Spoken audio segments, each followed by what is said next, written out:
राजन को सामने वाली खिड़की में एक खूबसूरत लड़की दिखी। राजन ने जब देखा तो देखता ही रह गया। उसे लगा मानो उस लड़की को कई जन्मों से जानता है। उसके सपनों में आने वाली लड़की। उस लड़की का नाम कशिश था। कशिश ने भी राजन को देखा, फिर एक दिन पूछ ही लिया, आप ऐसे क्यों देखते हो? किसी ने अगर देख लिया तो बदनामी होगी। राजन बोला, जी मैं जानता हूँ, लेकिन आपको देखते ही पता नहीं मुझे क्या हो जाता है। ऐसा लगता है मैं आपको कई जन्मों से जानता हूँ। कशिश बोली, ओके ओके, फिल्मी डायलॉग बंद करो, लेकिन प्लीज़ आगे से अब मुझे ऐसे मत देखना। उस दिन कशिश ने मना तो कर दिया, लेकिन वह राजन का इंतज़ार करती रही। राजन आया। कशिश ने मुस्कुराते हुए राजन को देखा। धीरे धीरे उन दोनों की बात बढ़ने लगी और दोनों घर से बाहर मिलने लगे।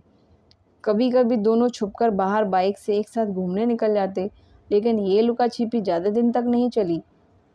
कशिश के पिता को ये बात पता चली तो उन्होंने बेटी को डांटा नहीं, बल्कि प्यार से समझाया, आप हमारी इकलौती बेटी हो, आप अब बड़ी हो गई हो, आपका किसी और के साथ घूमना फिरना अच्छा नहीं है।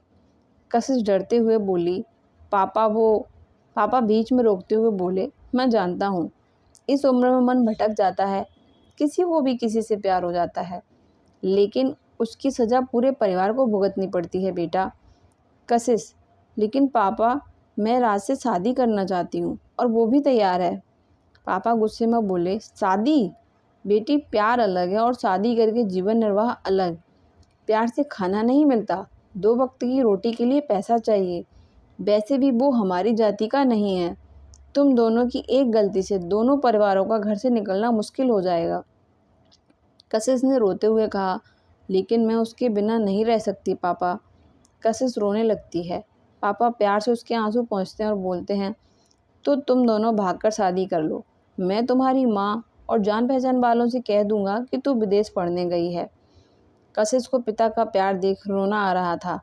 वो अपने पिता को छोड़कर जाना नहीं चाहती थी, लेकिन राजन को भी खोना नहीं चाहती थी। रात भर सोचती रही क्या करे।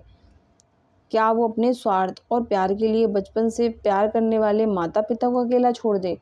छोटे छोटे हाथों को पकड़कर चलना सिखाने वाले पिता को हमेशा के लिए खुद छोड़कर चली जाए? नहीं, मैं ऐसा नहीं कर सकती। कशिश ने पिता से इजाज़त ली, राजन से अंतिम बार मिलने के लिए। अगले दिन वो राजन से मिली और राजन को सारी बात बताई। राजन ने कशिश से पूछा, तुम्हारा मन क्या कहता है? कशिश सिसकते हुए बोली, जिन्होंने मुझे चलना सिखाया, बोलना सिखाया, उन्हें धोखा देने का मन नहीं कर रहा है, लेकिन मैं तुम्हारे बगैर भी नहीं रह सकती। तुम जैसा कहो, मैं तुम्हारे साथ मरने को भी तैयार हूँ। राजन ने कशिश के मुंह पर हाथ रख दिया। राजन ने रोते हुए कहा, नाज है मुझे अपनी मोहब्बत पर। मैं तुम्हारे बिना कैसे रहूँगा मुझे नहीं पता, लेकिन तुम हमेशा खुश रहना। तुम्हारी खुशी देख के मैं जी लूँगा। कशिश ने भी रोते हुए जवाब दिया, मैं भी तुम्हारे बिना नहीं रह सकती राजन, लेकिन मैं मजबूर हूँ। बस तुमसे आखिरी बार मिलने आई थी।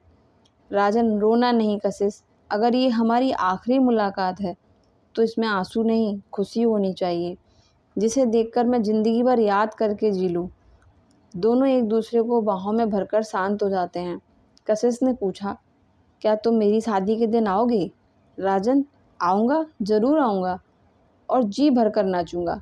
राजन फिर से रोने लगता है।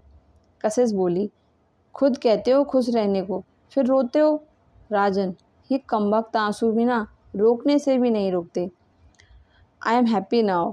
दोनों एक दूसरे की आंखों में आंखें डाले कुछ देर के लिए खो गए। कब शाम हो गई पता भी नहीं चला। दोनों दूर तक एक दूसरे को देखते हुए विदा हो गए। नियत समय पर कशिश की शादी तय हो गई। बारात भी आई, बहुत सारी रस्में भी हुई, लेकिन एकाएक लड़के ने शादी रोक दी।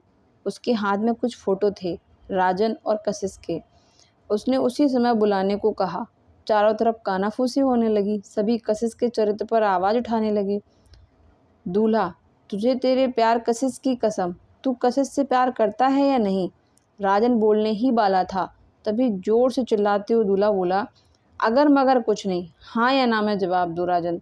राजन बोला, हाँ, मैं कशिश से बहुत प्यार करता हूँ। दूल्हा चुटकी लेते हुए बोला, राज सिन्हा की प्रेम कहानियों का बहुत असर है तुम पर। अगर तुम झूठ ही बोल देते तो क्या ये मर जाती? मुझे एक बात बताओ, जब रस चूस लिया तो क्या मैं शादी करके गुठली चूसूंगा? कितनी बार हनीमून मनाया है? बोल ना, अब क्यों चुप है? सभी की नज़रें कभी राजन को तो कभी कशिश को देखती। कशिश को लगा वो मर क्यों नहीं गई इतनी बातें सुनने से पहले। राजन बोला, आप गलत सोच रहे हैं, ऐसी कोई बात नहीं है। दूल्हा बोला, कोई प्रूफ है तुम्हारे पास? राजन कशिश की तरफ देखा और वो बस रोए जा रही थी। राजन ने कहा, हाँ प्रूफ है। दूल्हा बोला, तो दिखाओ।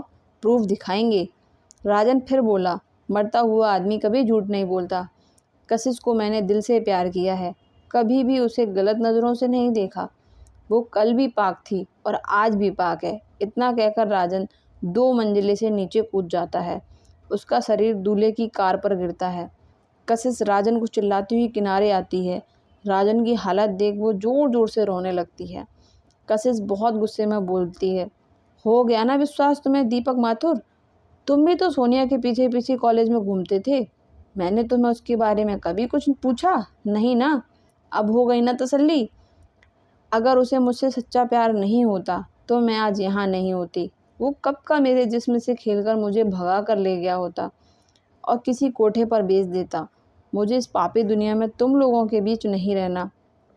राजन, मैं आ रही हूँ। कशिश ने भी ऊपर से छलांग लगा दी और वो भी कार पर जा गिरी। दोनों के सर फट गए थे। पूरी कार खून से लथपथ हो रही थी। राजन ने हल्के से आंखें खोली और कराहते हुए बोला, बहुत दर्द हो रहा है। कशिश ने ऐसी हालत में भी उसका हाथ पकड़ रखा था और उसको प्यार से समझाने लगी, नहीं, तुम साथ हो तो दर्द कैसा। फिर दोनों ने एक दूसरे को गले लगाया और हमेशा के लिए आंखें बंद कर लीं। आज पूरा ज़माना ये सब होते हुए देख रहा था, लेकिन किसी में अब हिम्मत नहीं थी कि इन दोनों की बेपनाह मोहब्बत करने वालों पर उंगली उठाए।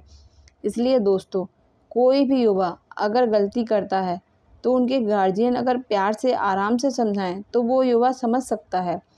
परिवार को हमसे परेशानी नहीं होती। परिवार तो हमेशा समाज के लोग होते हैं जो रोते रहते हैं, जिनकी वजह से हमें अपना बहुत कुछ खोना पड़ता है। इसलिए हमेशा अपने परिवार का साथ दो।